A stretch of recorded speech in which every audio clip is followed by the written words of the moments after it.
friends and future colleagues. Welcome to Law Talkie. Here we present you the most interesting conversations with the most interesting people from the legal industry. And I am your host for today, Muskan Naran.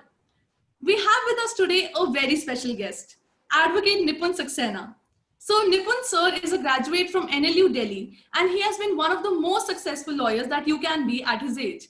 So I'm not going to shy away from saying that he is a workaholic and he is very punctual about time and he's always been occupied with one thing or another. So I do not know if he enjoys that or not, but so without further ado, let's hear from Advocate Nipun Saxena. Thank you so much for coming on the show, sir. Thank you so much, Muskan, for having me, and thank you so much to Law Talkies for deeming my candidature fit and appropriate for your for your show. I was given to understand it's going to be very candid, so I'll try to, try to fit into that candid mode, so that Right.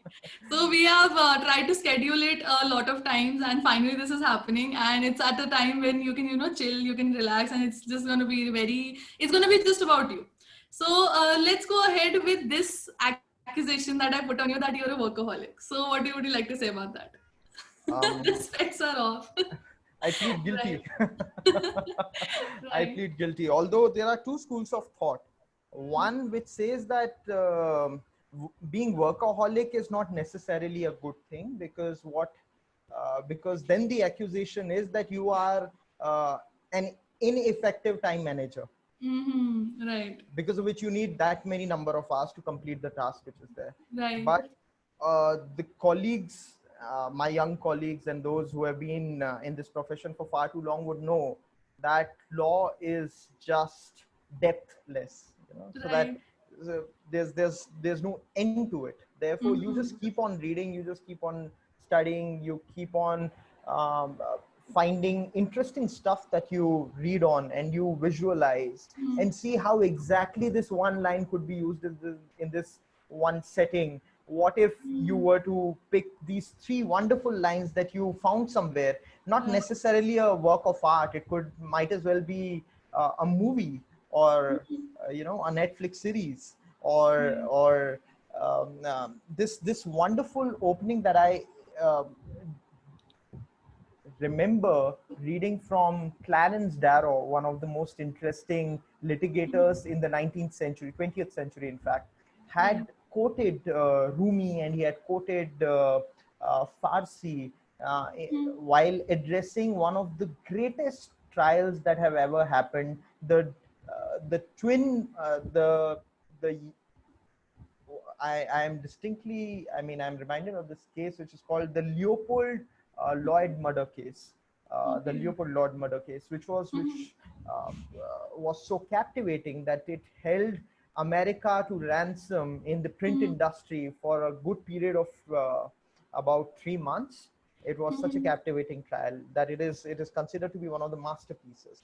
So the closing arguments that Darrow gave in that trial was super scintillating. So that's one thing that is my personal takeaway, is to read as much as you can.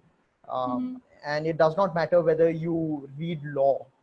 What matters is whether it could be a multidisciplinary approach, so to say. Right. Okay. So you've been, so what do you actually do? Like, so what occupies your time most of the time? Okay.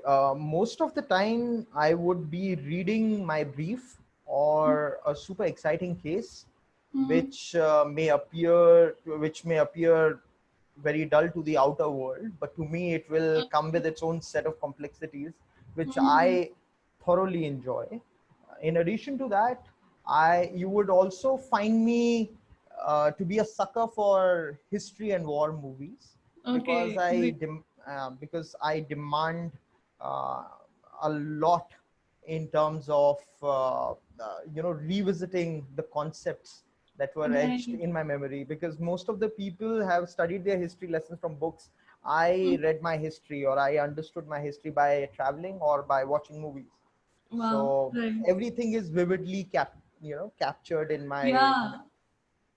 So it was funny, because what used to happen was, back in my childhood days, when I was in my 8th grade and 9th grade, we were in ICSE school. Yeah, it was a convent school. So what I used to do was, I used to draw uh, from one hand the maps of Europe during the time of the World War, and on the Right. right hand side I used to explain my colleagues or my classmates as to what happened next, which Wow. country was invaded first, which country was invaded second. So I think uh, So you were basically a boy genius. no, I was not. I think you I were. I was terrible with mathematics. I was horrible with chemistry, Okay. and although I was very good with biology, but Same. I used to use the millennial expression "suck" at drawings and diagrams. Right. So I was very, very bad at diagrams. In fact, I was so bad that my teacher used to look at my diagrams, and if I were to solicit some help or assistance from a fellow colleague, Mhm. and if I were to request him or her, could you please draw this? The teacher used to Right. look at it and say, "This is not your work," because I'm too well aware of your work, which Right. I mean, so yeah, it used to be that interesting. I mean, So what so do you like about? I'm not a boy genius. Yeah, sorry. Okay. Okay. So if you talk about history and everything, so what is your favorite movie that you would like to suggest? There is this particular movie. It's a South Korean movie, Mm-hmm. which was fought on the 18th parallel between the North Korea and the South Korea, of course. Mm-hmm. And North Korea had the entire support from the Chinese army, which dissented. And Mm-hmm. South Korea, in the nick of time, had the American army's support, right? And there Mm-hmm. was this, the name of this movie was called, I mean, there's a Korean name to it, but the English translation to which goes something called the Brotherhood of War. It's a story Okay. of two brothers who were separated in a lifetime of war, and the elder brother is traced by the younger brother, who Wow. meets. Uh, I mean, I don't want to spoil the fun of the movie, Okay. but yeah, Yeah.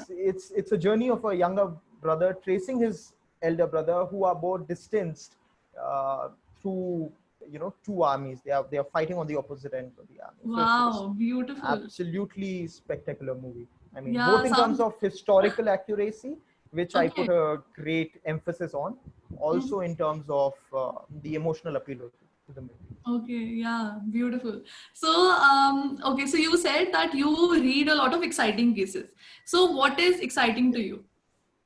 As you said that it might not be exciting to other people, but Well, if it involves a very nuanced question of law, or if it Mhm. involves something which is exciting in the sense that it involves a question of interpretation of a provision which Mhm. was hitherto too well laid down, Mhm.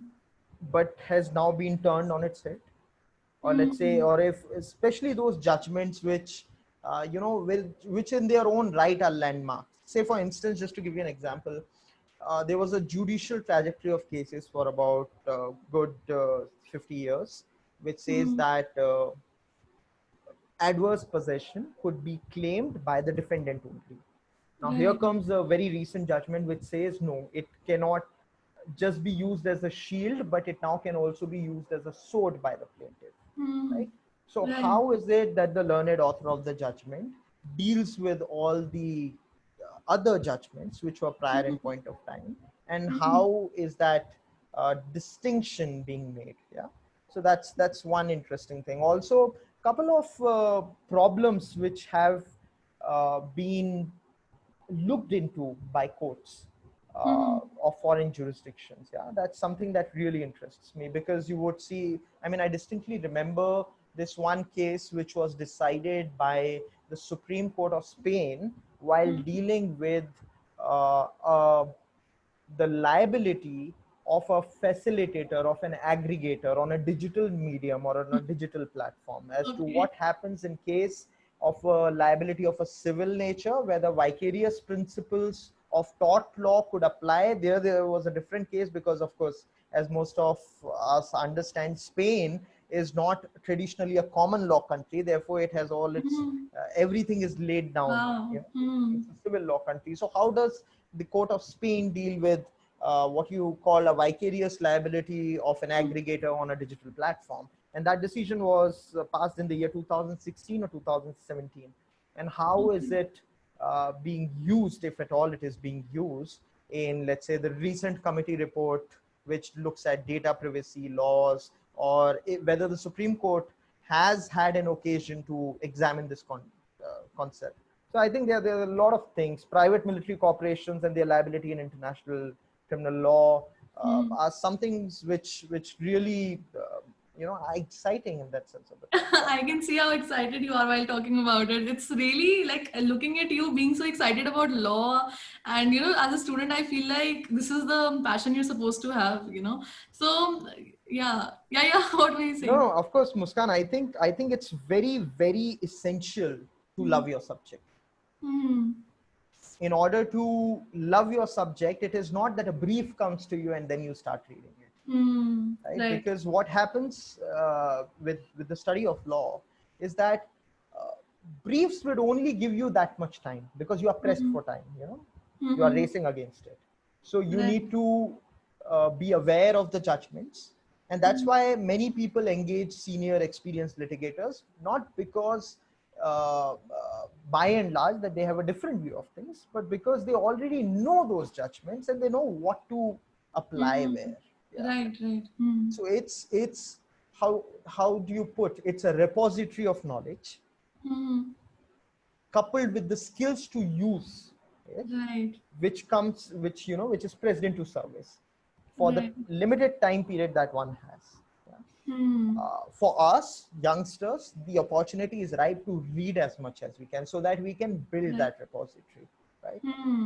Right. And to work on it.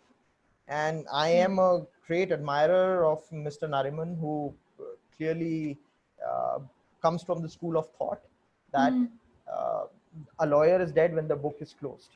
Right? Wow. So you have to ensure that you keep reading and reading this. Right. Yeah.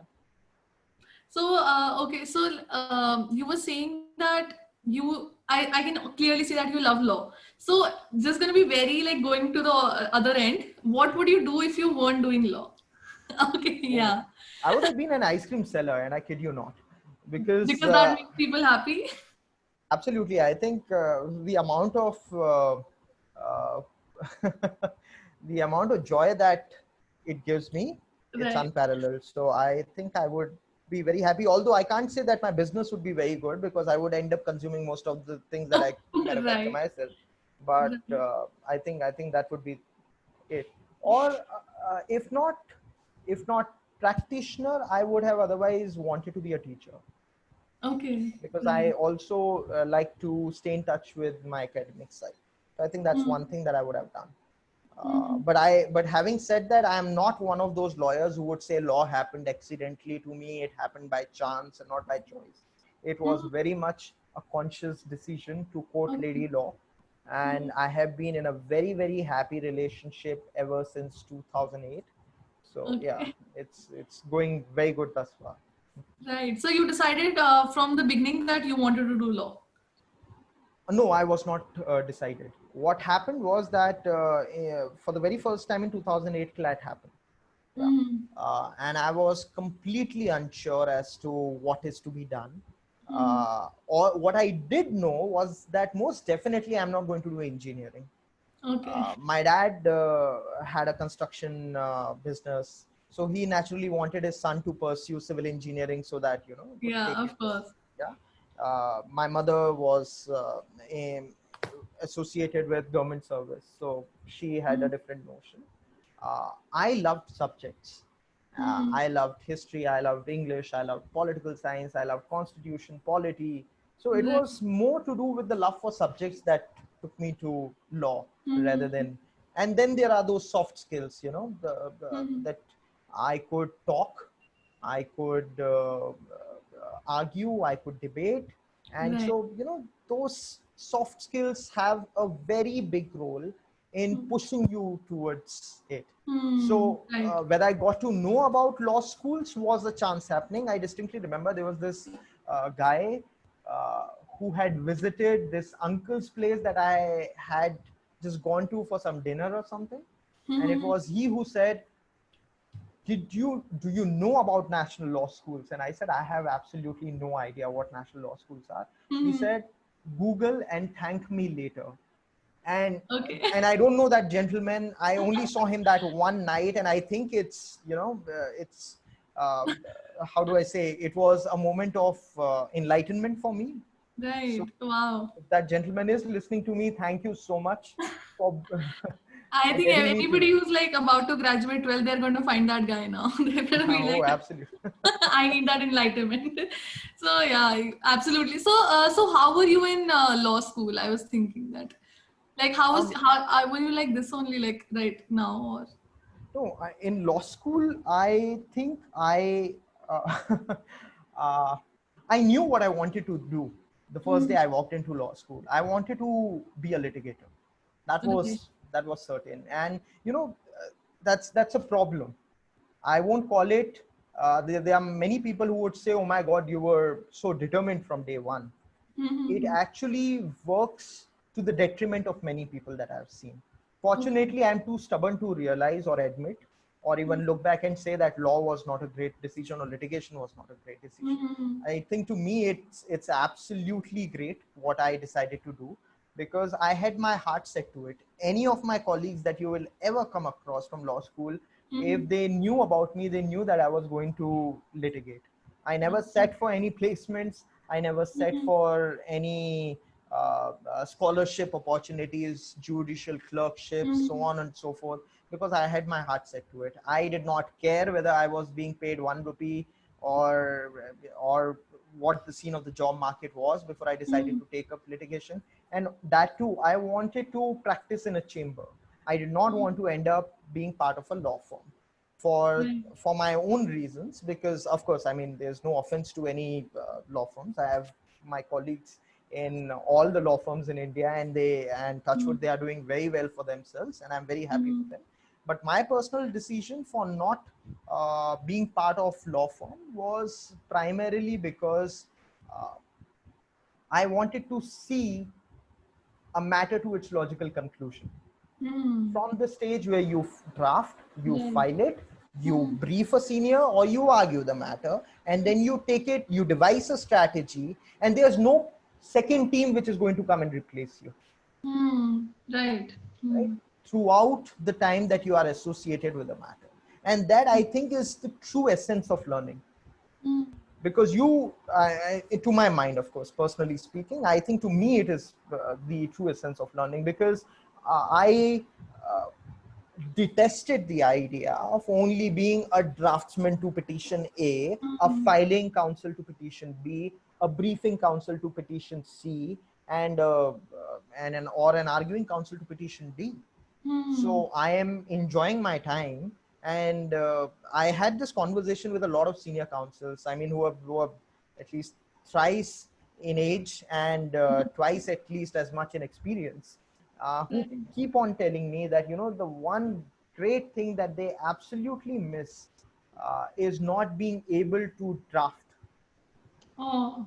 Because Hmm. when we look at the kind of drafts that are being filed, regrettably, Hmm. we would see that there is a complete deterioration in quality Right. of the drafts that are being filed. In Yeah. terms of language. In terms of language, in terms of sentence construction, in terms of the point that you want to draw across. Hmm. Right. uh, the true test to a good draft is that your clarity Hmm. is to be mirrored on the paper.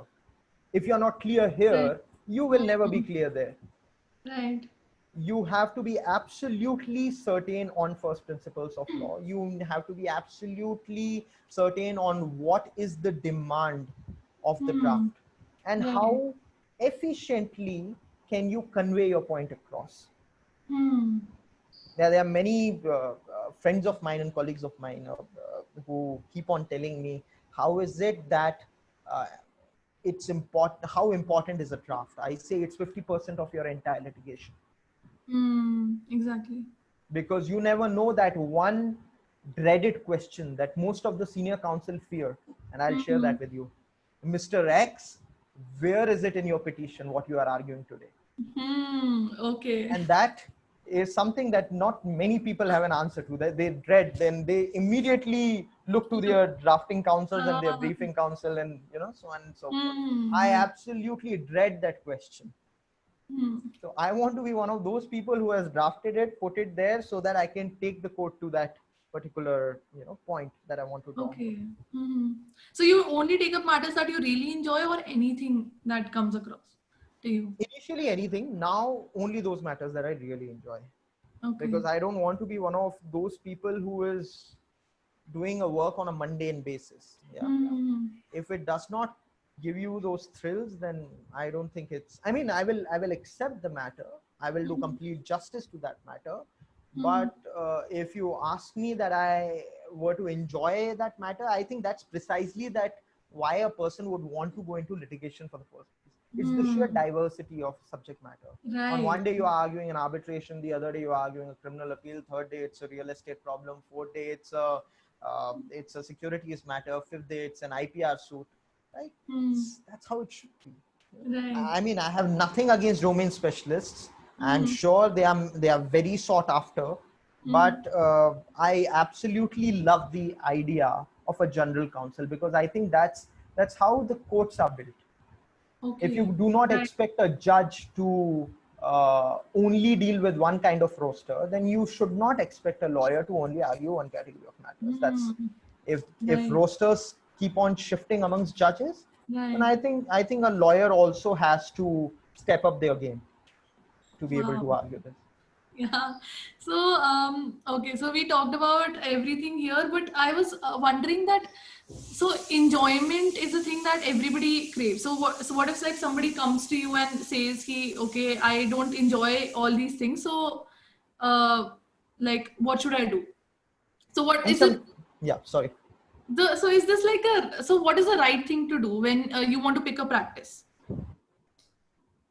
If you have to pick up your practice, I mean, I don't know how, it's like a dish, it's like a cuisine. There's no one way of making it. So Right. I don't know how practices, uh, how they take up, or how people are successful, if they are successful, right? But my personal pointers are these: Mm-hmm. work very hard, Right. read up everything there is to be read on the matter. Hmm. You have an inherent, you need to develop or inculcate that inherent intuitive ability to be able to grasp what question is about to come to you, or what argument is going to come to you from the other side, or Hmm. question from the bench, right? And one must fundamentally remember that advocacy, and litigation particularly, is an art of persuasion. Hmm. Right. More than Right. anything, it's not a belligerent insistence on your point. Hmm. It's not hammering, it's not browbeating, it's nothing of that. It's Hmm. persuasion. At the heart of it is persuasion. Right. And therefore, one must think of lawyers as, to quote Mr. Salve, a salesperson. Right. Yeah, they are a Hmm. salesperson. You are Hmm. selling ideas. Hmm. Your audience is a very niche audience. Right. So the benefit of logic, Hmm.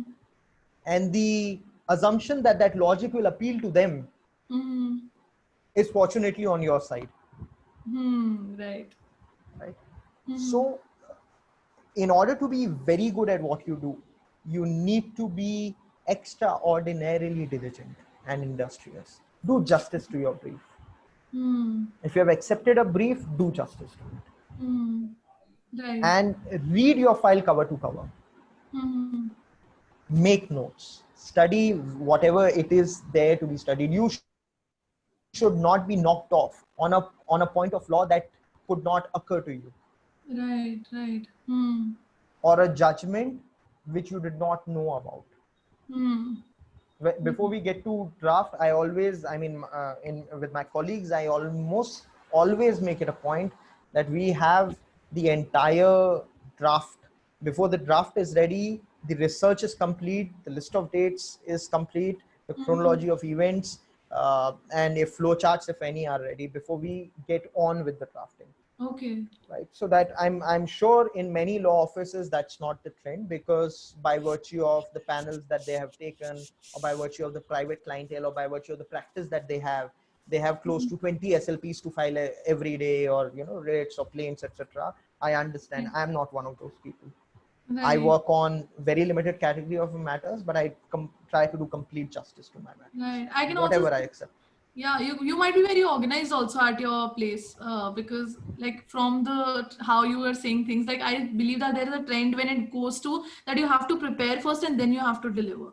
You can't always go inside and okay hope that everything is gonna work out on itself. So I was thinking that your litigation is not something that people go into because it's something which is very risky. You have to make it out, you have to make it on your own. So I was it easy for you? Like I would believe it was, so but it It wasn't was that. not, honestly. Yeah. It was not. Yeah. Hmm. It was not, in the sense that you have to come to the understanding that it is not about making money. Hmm. So ask a fresh law graduate, Hmm. where is it that you want to go? Hmm. The economic considerations will heavily bear. Hmm. And there would be many people who might have to pay education loans. I mean, Hmm. I for one took an education loan, not out of necessity, but for tax purposes, whatever, right? Okay. But I mean, Yeah. that's very wise of my parents to do that. But I mean, I have no role to play. But the moment I graduated, I prevailed upon them that it is I who will be paying my own loan and not you, Okay.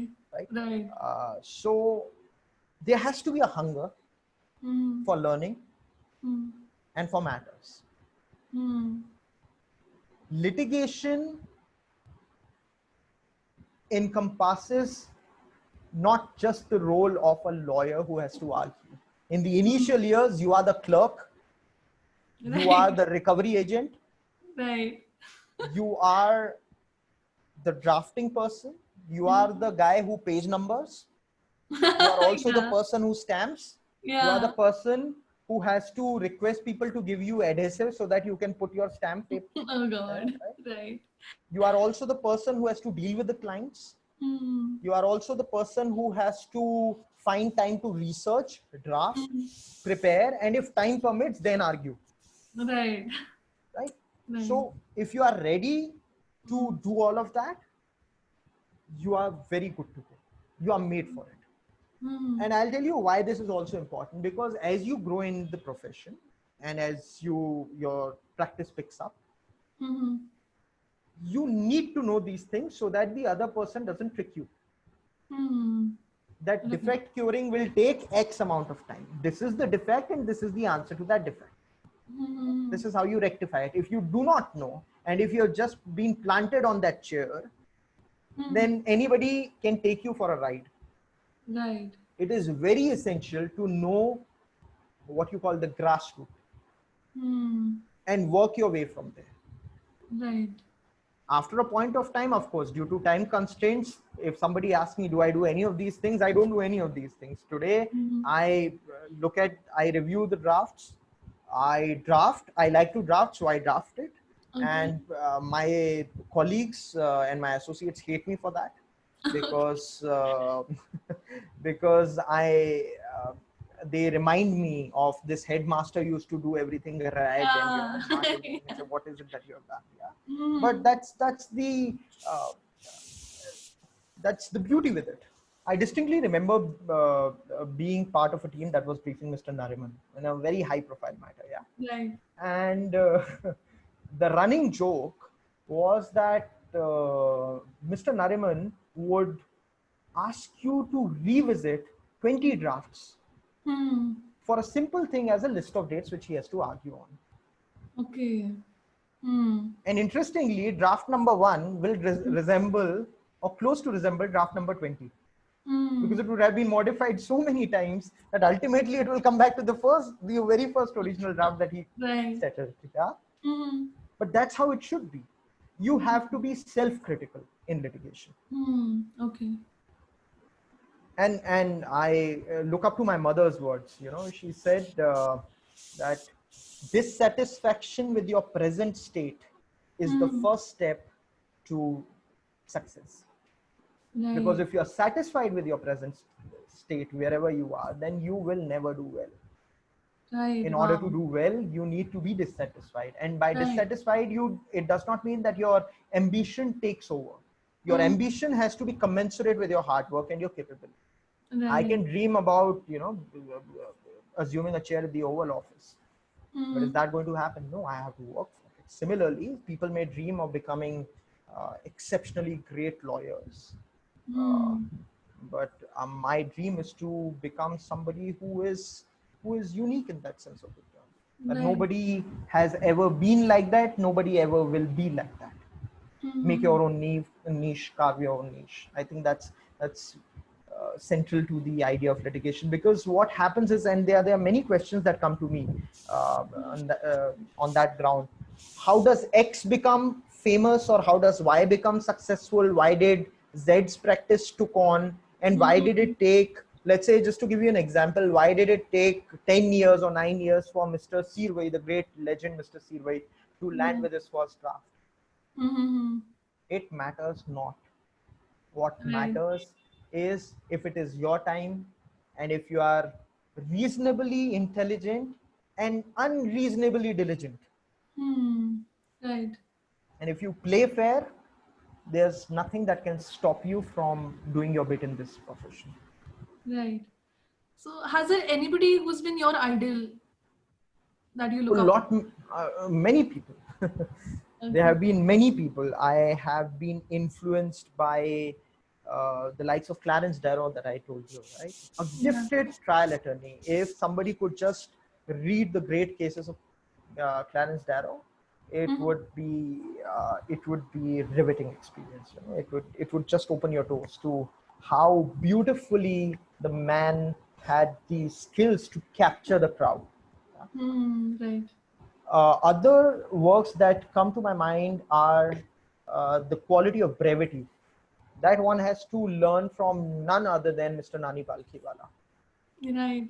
He is known to have made the most complex points in the most simplest of words.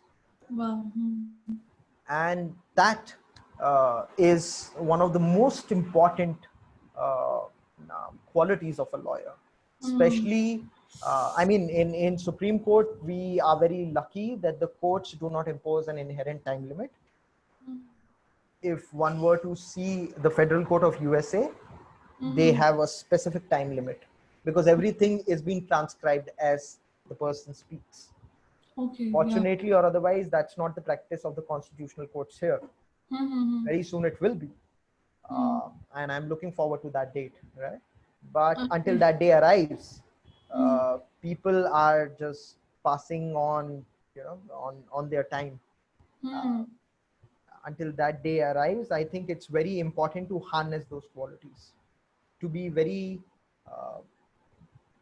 concise when you're making arguments. Third thing that I've looked up is a style of argumentation which is persuasion. Yeah. Right. Holding the crowd. That if one is to read and one is to understand, then one has to look at Mr. Sibal, Mr. Kapil. I knew you would say that. Yeah, for sure. The way you hold the attention of the court, that's the style which can at best be called indomitable. Right. And I think in terms of the points of law, in terms of courtcraft, I have always admired Mr. Nariman. Right. Fantastic. I mean, every time you hear him argue a point of law in court, it's a privilege to be inside the room and sharing it. It's classroom 101. Okay. You can keep the entire formal education or clinical education, as you call in law school, aside, and you just have that time to sit and watch the man work out his magic. Right. Wow. That's very, very interesting. And if you really want to know how exactly what the people think of a particular senior counsel, you must always make it a point to ask their court clerks. Right. Mr. Salve, I am a great admirer. Yeah. Yeah. Uh, there used to be a time when when law clerks used to come and say, and that's specifically true for Mr. Salve and Mr. Sybil. Their clerks have always said, "Sahab jadoo kar dete hain." Hi. Wow. And in order to permeate Mhm. into the mentality of the public at large, because Right. ultimately even the judges would Hmm. see that Right. if something is so logical, then it's bound to Hmm. be accepted. Right. Right. Yeah? That's what I call the art of persuasion, which Right. is absolutely very necessary. In terms of hard work, I Hmm. have been told, and I've been told by a few seniors that Mr. GMR was very good in that.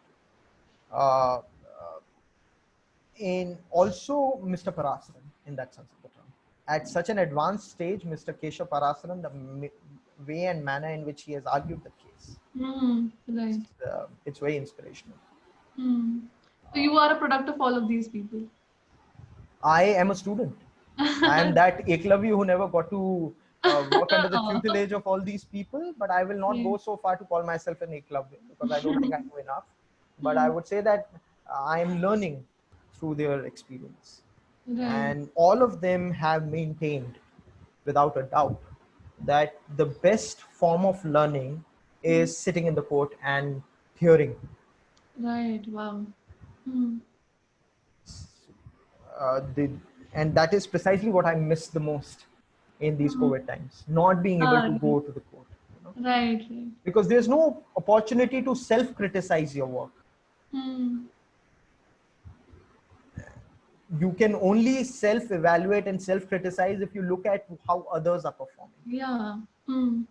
because in your own heightened estimate, yeah, you Exactly. may choose to accord whatever superlative degrees you want to give to yourself, Hmm. or depending on what relief you could get from court on a given day. But I think Exactly. And that's obviously, if you're occupied by people who are below you, as in people who are working for you or something, they might obviously want to, push you up a bit, little bit. Ki, you are amazing, sir. You're great. But then when you see other people performing, then you are like, because of any internship that we go to, the sense of competition that there is to outperform each other, that is like incredible because that is, you can't get in virtual internships at all. See, I'll make a distinction here. It's not about competition, Hmm. it's about learning. Hmm. The greatest of lawyers have learned from the oldest of law clerks. Okay. Hmm. Yeah. There are too many things that are at play. Hmm. I distinctly remember this senior counsel, very esteemed senior counsel, who had a knack for looking at the judges Hmm. and looking at what judgments would appeal to those judges. Okay. Wow. Right? So there's an entire psyche that goes on play. Yeah. Who argued which matter before which judge, what was the bench composition, which judgment was shown to the judge so as to have persuaded such a course of Mhm. action. These are it's part art and part science. Right. Hmm. You will have dedicated firms in the United States which do what you call a profiling of Yeah. Hmm. cases. Yeah. Hmm. Regrettably, we don't have it in India, because and fortunately too, because I hate if somebody brands a particular judge as an orthodox judge or a liberal judge. Right. I, They do I, actually. yeah, I completely agree with Justice Oliver Wendell Holmes, who says that a judge is a byproduct of the experiences that the judge has to, right? And that will come Right. out in their judgment. A judge Hmm. will only speak through his or her judgment. Hmm. And I think therefore it is extremely unfair for any person to brand or or to Hmm. label a judge. I think that's the greatest disservice that somebody can do. Right. What instead has to be seen is whether a particular point of law appeals to the learned recipient. Right. Okay. So, US has a kind of jury system and we do not. But do you think that makes a difference in how we deliver our judgments and they do? I think we learned our lesson after Nanavati trial. Yeah, right. Yeah, KM Nanavati, every student of criminal law has studied it. Exactly, yes. So many jury trials, it was ordered a mistrial because Mhm. let us understand, I think as a democracy, we are very, very new to the game. Mhm. We uh, have to leave it to the court to decide. Hmm. Relatively speaking, our faith in judiciary amongst all the three organs is the highest, primarily because of the people who are discharging their services there. Right. Hmm. And therefore, I think it is very, very important Hmm. to leave them be. That question must not be revisited here. Hmm. Uh, Right. Collectively speaking, it is better to give the power to uh, those who are experts or domain experts who have taken few entrance examinations, or who Hmm. have passed after a reasonable number of years in the profession before making a transition, Hmm. who Right. have seen the side, who know what things go, who can read between lines. Hmm. Okay. Ex debito justitiae. You cannot expect an ex debito justitiae from random people of a jury pool. That can only be guaranteed to you by people who are sitting in, who are manning the position as judicial officers. And I think that's very Hmm. important because if it has been of any, you know, I won't call it consolation, but I would say if it's good to see that Hmm. the trial courts have raised themselves to the occasion in terms of Hmm. uh, the various reliefs that they have been giving to clients who are distressed, clients who had to suffer due to riots, or clients who, or people who could Hmm. approach them instead of knocking at the doors of the constitutional courts. Right.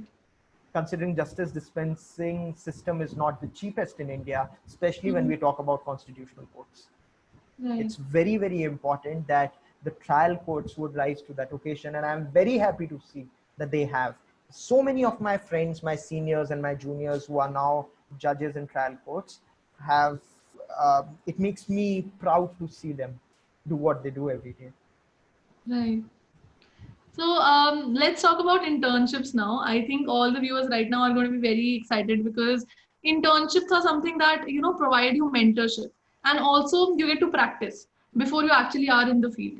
So how was your experience in your internships and what do you think that people should do in internships when when they're going out and searching for one?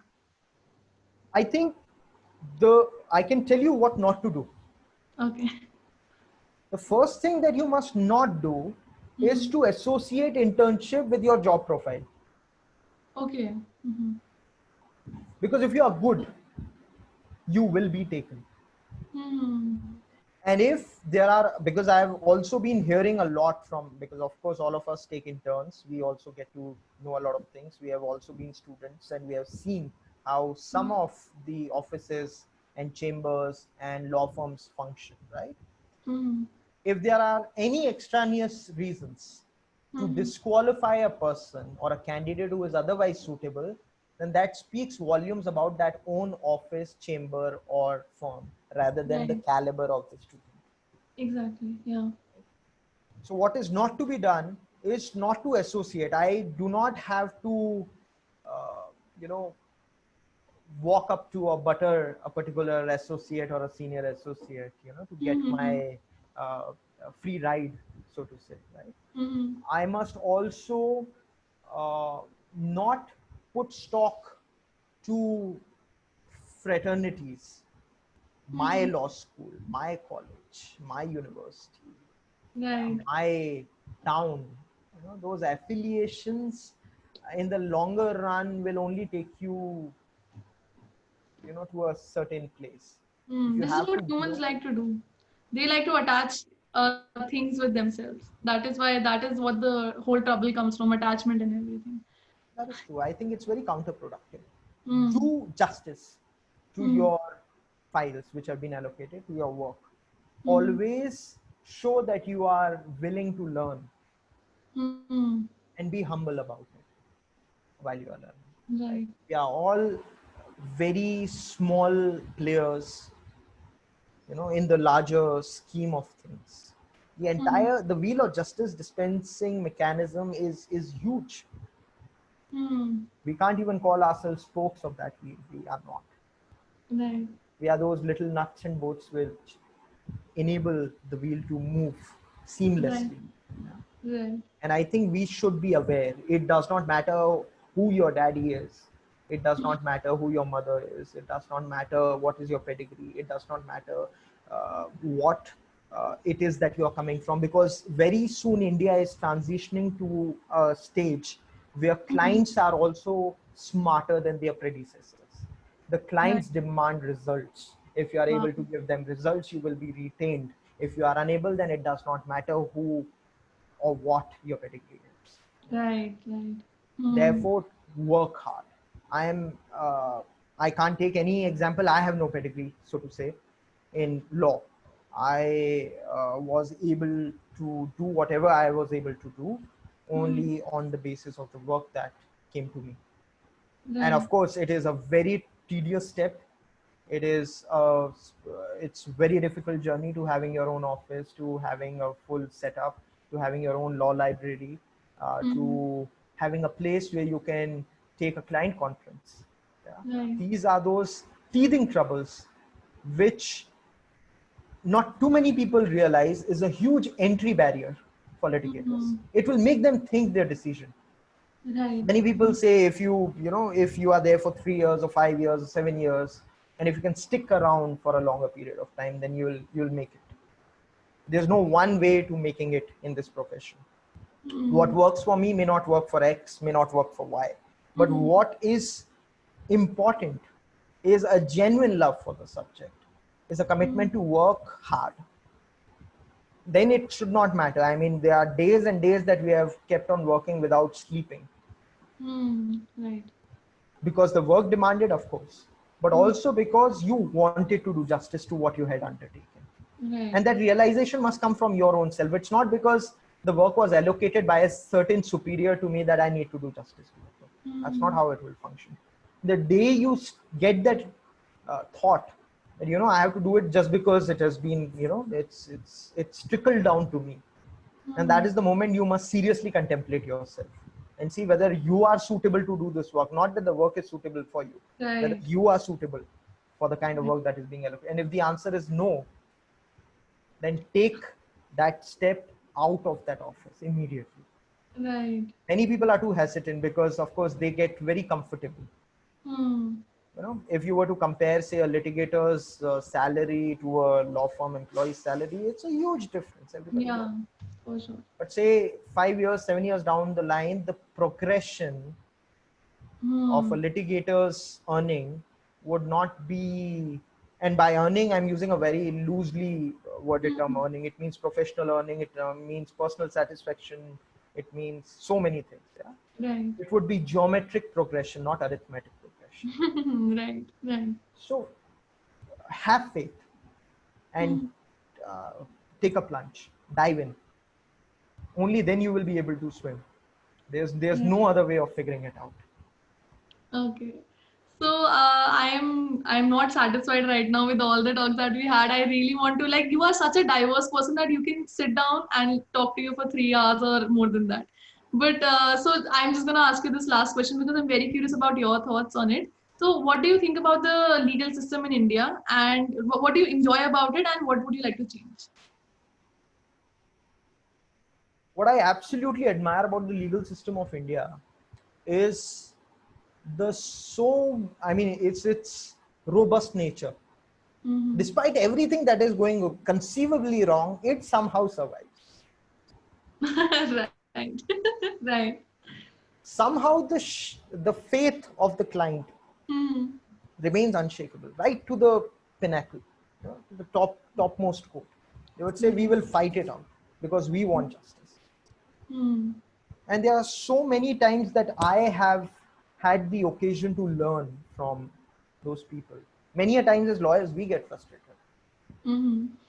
It's very natural. It happens to all of us. Hmm. The moment, and it's very natural because it's human. And the judges would also be thinking on a similar line. Why is he not argue what I want him to argue? Right. Okay. Similarly, why is he not understanding what I want a person to understand? Right. Why are they not? Because to you, that X point may be the greatest point. To the person sitting on the other side of the dice, Y point may be the most important. Hmm. And Right. there comes the game of intuition.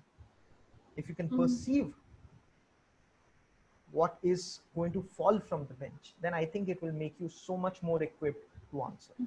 Hmm. Right. So I think that is something that I really admire. What I do not admire is a systematic trend of decay Hmm. of the system that we have so come to love. There are so many extraneous considerations at play Hmm. which somehow impede in the idea of justice. And everybody is to blame: lawyers, clients, third party, judges, Right. infrastructure, government. All of us are to be blamed in some form or the other. Right. For the sake of convenience, people will go to any extent. Hmm. And that is something that uh, is antithetical to the very idea of justice. Exactly. Hmm. Convenience and justice do not often go hand in hand, Of course. almost invariably never do. Hmm. And so, in order to say, for instance, it's human nature. I have seen people bribing traffic police. That's wrong. Hmm. Even though you know that it is not on a good pretext that you have been, your vehicle has been stopped, but you pay Right. that money to buy convenience. That's what you do. Right. Hmm. A client would request for an adjournment in a case where the lawyer is ready to argue, a judge is ready to listen. The opposite side has consented to that argument, but the client just does not want it. Hmm. There are so many reasons, and there are, it would take us days and days to talk about those problems, but suffice it is to say that that decay has to be slowed, if not stopped. Hmm. I understand we have come to a point where it cannot be stopped. It can be slowed, so that because this decay is irreversible in nature. Hmm. Right. And the greatest way in which you can perceive how that decay is, you will always ask, oh, great days were the days of 50s. Yeah. Right? You ask a lawyer who's practicing in the 80s, they say, oh, the best days were the 60s. You ask Yeah. a lawyer who's in 90s, oh, the most amazing days were 70s despite emergency. Right. Right? Hmm. And we who are practicing in the new millennia would always say, those days. Everybody will talk about days that they have never seen themselves. It's like Caesar's Right. ghost. Right. You may have not seen it, you have heard it, and so you uh, reverberate the Hmm. the Right. sentiment. So I think uh, it's very important for us to understand that as a community, uh, all of us are stakeholders. All of us need to contribute. Work hard, play fair. Please play fair. Right. Yeah, I Beautiful. I think more to do with what you call an unrealistic expectation. Hmm. Virtue. Fuller's concept of internal morality, as you call it. Yeah, Right. but uh, it's something that one can aspire to, because unless and until you have those ideals ingrained, you will not be able to chase justice. Right.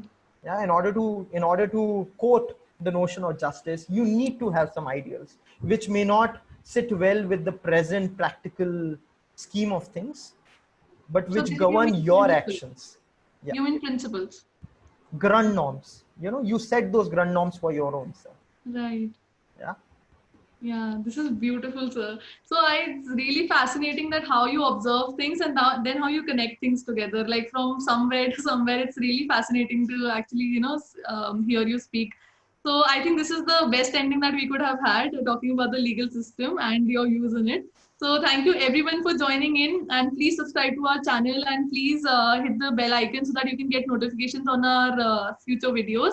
And so thank you so much for being here. It was such an exciting conversation, and I hope we can stay in touch in the future so that we can have more such conversations like this. Absolutely. Thank you so much, Muskan. You have been one of those very few hosts that I've had the pleasure of being interviewed by, who let me speak.